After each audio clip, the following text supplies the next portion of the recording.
और ये जो पॉइंट है ना, ये उन नौजवानों के लिए है जो नौकरी नहीं बल्कि बिजनेस करना चाहते हैं। आपको पता है बहुत से लोग बिजनेस करने के बारे में सोचते हैं लेकिन वो फेल हो जाते हैं, उनसे नहीं होता। क्यों? वजह क्या है? जब भी मेरे पास कोई क्लाइंट आता है ना और मुझे उसकी प्रॉब्लम को समझना होता है तो मैं उससे उसका फैमिली बैकग्राउंड पूछती हूँ पहले कि फैमिली बैकग्राउंड कैसा है, बचपन कैसा गुजरा, पेरेंट्स कैसे हैं। वो बच्चे जिनके बाप दादा ने कभी बिजनेस नहीं किया, उनके बिजनेस में सक्सेसफुल होने के चांसेस बहुत बहुत बहुत बहुत कम होते हैं।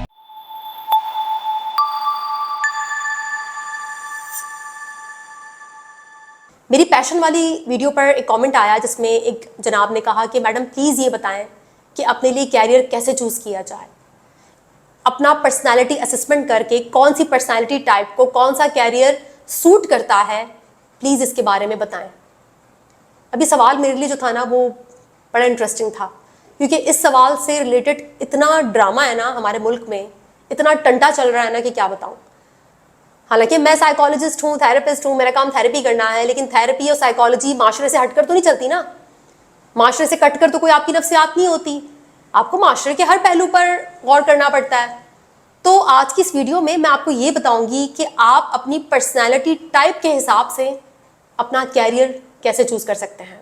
सबसे पहला और इम्पॉर्टेंट पॉइंट यहाँ पर यह है कि हमारे पास जो कुछ भी इल्म है, नॉलेज है, चाहे कोई थेरेपिस्ट आपकी थेरेपी कर रहा है, कोई साइकोलॉजिस्ट आपके साथ कंसल्टेशन कर रहा है, या फिर कोई कैरियर कंसल्टेंट है, या कोई भी बंदा है, वो आपको ना अमेरिका से कॉपी पेस्ट करके नॉलेज दे रहा है। अब अमेरिका का जो सोशल फैब्रिक है, जो अमेरिका की मैट्रिक्स है, जो उनकी सोशल रियलिटी है, उनका इकोसिस्टम है ना, वो पाकिस्तान से बहुत डिफरेंट है। ये जो लफ्ज़ मैट्रिक्स है, इसका मतलब होता है माया, आपकी सोशल रियलिटी, ये सब कुछ जो आपको दिख रहा है, जो निज़ाम आपके मुल्क में चल रहा है, इसको माया कहते हैं, इसको मैट्रिक्स कहते हैं। ठीक है, अब जो अमेरिका का मैट्रिक्स है वो हमसे बहुत मुख्तलिफ है, तो वहाँ का इल्म, वहाँ की नॉलेज यहाँ पर अप्लाई करना नामुमकिन है। अब अमेरिका में कोई रिसर्च पेपर छपता है ये कहकर कि फ़लाँ पर्सनैलिटी फ़लाँ कैरियर के साथ बहुत ज़्यादा सूट करती है। ठीक है, रिसर्च हुई है, कोई ना कोई हकीकत तो होगी इस बात में, लेकिन सवाल ये पैदा होता है कि अगर आपकी पर्सनैलिटी के हिसाब से कोई एक कैरियर बहुत ज़्यादा ज़बरदस्त है और आपकी पर्सनैलिटी बनी ही वो काम करने के लिए है, तो मुझे ये बताएं कि इस बात की क्या गारंटी है कि वो जॉब आज से 10, 15, 20 साल बाद भी मौजूद होगी। ऑटोमेशन जनाब, ऑटोमेशन, आप खुद देखें ना कि कितनी ऐसी जॉब्स जो पहले कितनी ज़्यादा वैल्यूएबल थी, आज उनकी कोई औकात ही नहीं है, कुछ पता ही नहीं वो कहाँ चली गई। इवन वेबसाइट बनाना किसी टाइम पर एक बहुत बड़ा काम होता था। मैंने अपनी वेबसाइट खुद बनाई है, कख मुझे नहीं पता कुछ होता क्या है वेबसाइट बनाना, और क्या आईटी क्या है, टेक्नोलॉजी क्या है, कुछ नहीं पता मुझे इसके बारे में इतना ज़्यादा, क्योंकि सब कुछ बना बनाया मिल रहा है भैया। आपने कुछ भी नहीं करना, आप गए यूट्यूब पर, आपने थोड़ा एक दो वीडियो देखी, आपने सीख लिया, पैसे दिए, आपने खरीद लिया डोमेन वगैरह, बात ही खत्म, आपने बना ली अपनी वेबसाइट। कोई इतना बड़ा इशू ही नहीं है इसमें। किसी टाइम पर जो कोडिंग, वेबसाइट, ये सब कुछ बड़ी अमेजिंग स्किल्स हुआ करती थी, आज ये ख़त्म हो रही हैं, इनकी कोई वैल्यू नहीं रही। तो ये जो असेसमेंट करके पर्सनैलिटी टाइप के साथ अपनी जॉब, अपना कैरियर ढूंढकर मैच करना, ये फेल है। इस मॉडर्न वर्ल्ड में ये चीज़ फेल है। दूसरी इंपॉर्टेंट बात ये है कि आप पाकिस्तान में रह रहे हैं जी, आपको जॉब मिल जाए ना तो यही बहुत है। इस मैट्रिक्स, इस माया में आपको जॉब मिल जाए ढंग की, आप उस पर शुक्र अदा करें। बेगर्स कैंट बी चूजर्स कहा जाता है ना। आपके पास नहीं है भाई इतनी अपॉर्चुनिटीज़ कि आप ये सोचें कि नहीं भाई मुझे तो फलां जॉब चाहिए, मुझ में तो इस चीज़ का टैलेंट है, मैं तो यही करूँगा, और वो चीज़ है ही नहीं यहाँ। तो फिर इसलिए रियलिस्टिक होकर जो भी जॉब मिल रही है ना, जो भी हाथ लग रहा है, कर लो। जाओगे, सीखोगे, करोगे, कुछ ना कुछ करोगे। अल्टीमेट गोल क्या है भाई? कैरियर नहीं बनाना, पैसा कमाना है, यही है ना। जॉब इसलिए तो चाहिए ना। तो अगर कुछ और ऐसा करके जो बेशक आपको पसंद नहीं है, जो बेशक आपकी पर्सनैलिटी से मैच नहीं कर रहा, बहुत बड़े सेठ हैं, बहुत आप नार्सिसिस्टिक इंसान है और आपको कोई ऐसी जॉब करनी पड़ रही है जो इतनी जो है ना वो मज़े की नहीं है, इतनी अमेजिंग, इतनी चार्मिंग नहीं है, लेकिन उसमें पैसा अच्छा आ रहा है, आपको गुजारा हो जाएगा, तो फिर आपको करनी पड़ेगी जी, चाहे आपकी पर्सनैलिटी उससे मैच करती है कि नहीं करती। तो ये जो माइंडसेट है ना, ये अमेरिका में शायद अच्छा लगता होगा कि वहाँ पर फिर भी चलो है, ऐसा इकोसिस्टम है कि मेरे को मीनिंगफुल जॉब करनी है, मुझे कोई ऐसी जॉब करनी है जिसका सोसाइटी पे इम्पैक्ट हो। भाई पाकिस्तान में आपको जॉब मिल जाए ना, यही बहुत है आपके लिए, वो भी अच्छी जॉब मिल जाए, तब तो आपको नफल अदा करने चाहिए। और मुझे यहाँ पर एक बात बताएं, जो इतने सारे बिलियनर्स हैं जिनकी मिसालें आपको सब देते हैं, मैं भी दे रही हूँ उन्हीं की मिसाल, क्या उन्होंने अपना कोई पर्सनैलिटी असेसमेंट टेस्ट करवाया था? इलॉन मस्क ने क्या ये सोचा था कि पहले मैं अपना एक टेस्ट करवा लूँ पर्सनैलिटी का कि क्या मुझे पेपल बनानी चाहिए या नहीं, क्या मेरी पर्सनैलिटी उसके साथ मैच करती है या नहीं? अरे भाई उसको जो सामने मिला उसने किया, उसने पढ़ा, उसने मेहनत की, कुछ लक थी उसकी, काम कर गई। अमेरिका का इकोसिस्टम जिंदाबाद। अमेरिका जगह ही ऐसी है कि जहाँ पर इलॉन मस्क जैसे प्रोडक्ट निकलते हैं, वहाँ इकोसिस्टम ऐसा है ना, उनका निज़ाम ऐसा है। पाकिस्तान का निज़ाम मुख्तलिफ है, तो हमें इस निज़ाम को ऑब्जर्व करना है, हमें इस निज़ाम को समझना है, और इस निज़ाम में जो हम बेहतर कर सकते हैं हमें वो बेहतर करना है, हमें वैसा ही करना है। हमें उल्टे सीधे ख्वाब नहीं देखने, हमें अमेरिका से आया हुआ कॉपी पेस्ट इन फॉलो नहीं करना, बल्कि जो रियलिटी है हमारी ना, जो हमारा मैट्रिक्स है, जो हमारी माया है, हमें इसको समझना है कि ये माया क्या है, किससे बनी है, यहाँ पर क्या चलता है, यहाँ पर किस तरह से हमें सर्वाइव करना है। मैं एक साइकोलॉजिस्ट हूँ, मुझे भी अमेरिका से आए हुए सारे कोर्स पढ़ाए जाते हैं जिसमें कहा जाता है कि ऐसे नहीं ऐसे ट्रीट करो, वैसे नहीं वैसे ट्रीट करो, नंबर 1, नंबर 2, नंबर 3 ये पॉइंट्स हैं। लेकिन वो अमेरिका के लिए काम करते हैं। वो जो टंटे हैं ना साइकोलॉजी के, वो हमारे यहाँ फेल हैं। मिसाल के तौर पर नार्सिसिस्ट के साथ नो कॉन्टैक्ट हो जाओ।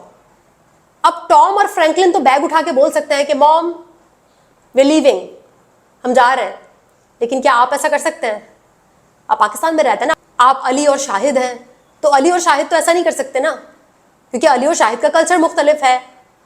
हमारा जो मुल्क का निज़ाम है वो ये सपोर्ट ही नहीं करता कि कोई टीनेजर 18 साल का हो जाए तो वो जाकर कहीं और रह सकता है। अगर वो लोग ये सब करते हैं, उन्होंने अगर ये नो कॉन्टैक्ट और इस किस्म की चीज़ें बनाई हैं साइकोलॉजी में, तो उनका पूरा सिस्टम इसको सपोर्ट करता है। हमारे यहाँ पर हमें फिर कोई और रास्ता निकालना पड़ता है, हमें कोई और तरीके ढूंढने पड़ते हैं जो हमारी सोसाइटी के हिसाब से बेहतर हैं। तो यही वजह है कि अगर मैं साइकोलॉजिस्ट हूँ भी, तो मेरी यही कोशिश होती है कि इल्म अगर अमेरिका से लिया भी है तो पाकिस्तान की सोसाइटी को नज़रअंदाज ना किया जाए, इस सोसाइटी को समझा जाए, यहाँ के लोगों की नफ्सियात, उनकी प्रॉब्लम्स को समझा जाए, उनके हालात को समझा जाए।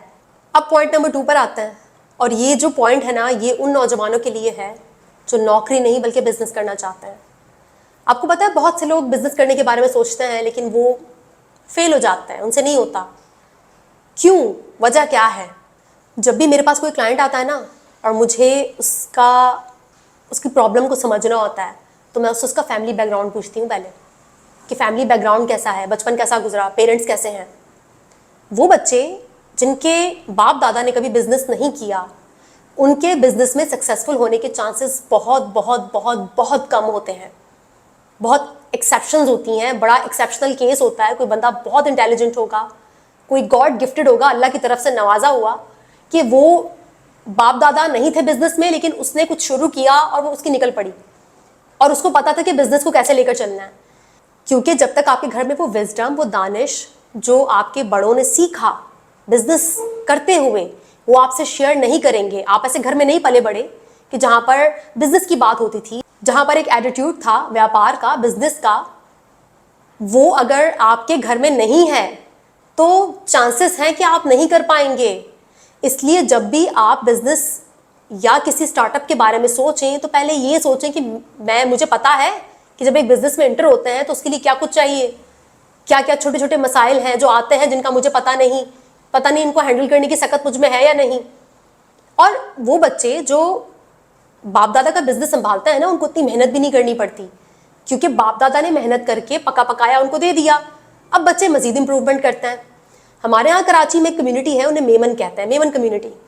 अगर आप गौर करें कभी, बच्चे उनके कराची के टॉप क्लास स्कूल से पढ़ते हैं, बाहर भी जाते हैं पढ़ने, वापस आते हैं, लेकिन बिजनेस बाप का बिजनेस संभालते हैं। बाप ने रखा होता है भाई ये संभालना है, आजा। और घर में एक इन्वायरमेंट होता है, उनके जीन्स, उनके जेनेटिक्स, उनके डीएनए में बिजनेस बस चुका है। इतने अरसे से उनकी नस्ल दर नस्ल बिजनेस करती आ रही है। तो ऐसे लोग जब बिजनेस में कदम रखते हैं तो उनके लिए सब कुछ बहुत आसान होता है। और यही हाल इंडिया में गुजरात का है, जो गुजराती फैमिलीज होती हैं, क्योंकि वो नस्ल दर नस्ल उनके आबा व अजदाद इस काम में हैं, तो उनके डीएनए में ये चीज़ आ चुकी है, उनके लिए कोई मसला ही नहीं है। ये बात समझना कड़वी हकीकत है, मुझे पता है बहुत बुरा लगेगा बहुत से लोगों को जो सोच रहे होंगे कि हमें कुछ करना है लाइफ में, अपना सेटअप करना है, उनको बुरा लगेगा, लेकिन ये हकीकत है, बहुत कड़वी हकीकत है। मुझे बहुत अफसोस के साथ कहना पड़ रहा है कि वो लोग जो जॉब करते हैं, जो नौकरी करते हैं, वो अपने बच्चों को वो अपना वो जो उनका एक्सपीरियंस है, जो कुछ भी उन्होंने सीखा उस जॉब में, वो उसे ट्रांसफ़र नहीं कर पाते। जॉब चाहे प्राइवेट हो या गवर्नमेंट की हो, गवर्नमेंट जॉब हो गई या मिलिट्री में काम करना हो गया, ये लोग भी अपने बच्चों को जो इन्होंने सीखा, 60 साल की उम्र में रिटायर होते हैं, ठीक है, उससे पहले जो भी किया अपने बच्चों को तो ये वो ट्रांसफ़र नहीं कर सकते ना। क्या कोई 21-22 ग्रेड का अफसर अपने बच्चे को अपनी जॉब ट्रांसफ़र कर सकता है? नहीं कर सकता। वो जो कुछ भी उसने किया वो बस उसके साथ ही चला जाएगा। हाँ, वो अलग बात है, इंडिया और पाकिस्तान में जो इस किस्म की गवर्नमेंट जॉब्स होती है उसमें मक्खन मलाई होती है, तो उसका फ़ायदा उनके बच्चों को हो सकता है, ठीक है। इसके अलावा कॉन्टैक्ट्स होते हैं, उसका फ़ायदा हो सकता है। लेकिन अगर ये सब कुछ हटा दिया जाए, करप्शन ख़त्म कर दी जाए, तो कुछ भी नहीं है इन जॉब्स में। बड़ा एक आप कह सकते हैं कि अफसोसनाक बात है ये कि आप अपने बच्चों को कुछ भी नहीं दे पा रहे हो जॉब करके। आपने उन तक कुछ भी ट्रांसफ़र नहीं किया, उन्हें खुद से ज़ीरो से सब कुछ स्टार्ट करना पड़ेगा। दोस्तों, इतना सारा बोरिंग लेक्चर देने के बाद कहानी में एक छोटा सा ट्विस्ट है, और वो ट्विस्ट ये है कि आप अपनी एक ऐसी पर्सनालिटी बना सकते हैं जो किसी भी कैरियर के साथ बहुत आसानी से मैच कर जाएगी। और उस पर्सनालिटी को मैं कहती हूँ लर्निंग मशीन पर्सनालिटी।